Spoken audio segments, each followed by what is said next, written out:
कला केंद्रातल्या नृत्यांगनेच्या नादात एका 25 वर्षीय तरुणाने आत्महत्या केल्याची धक्कादायक घटना समोर आली आहे। अश्रुबा कांबळे असं आत्महत्या केलेल्या तरुणाचं नाव आहे।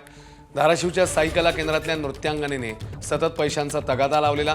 अश्रुबाने सोनं आणि पैसे दिले तरीही नृत्यांगना वारंवार पैशाची मागणी करत होती, असा आरोप तरुणाच्या कुटुंबियांनी केलाय।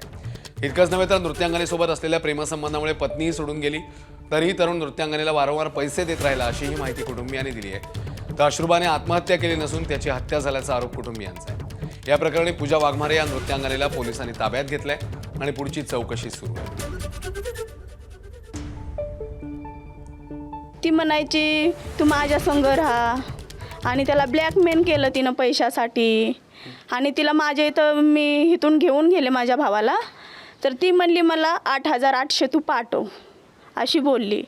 तर माझ्या भावाने इथून पण त्याची कानातली बाली मोडली, तिच्यासाठी तिच्या पायात अंगठी केली होती मी, त्याने ती पण मोडली आणि सगळं तिच्या पायात असा बरबाद झाला होता की भरपूर बरबाद झाला आणि त्या बाईच्या पेण्याच्या हरी गेला।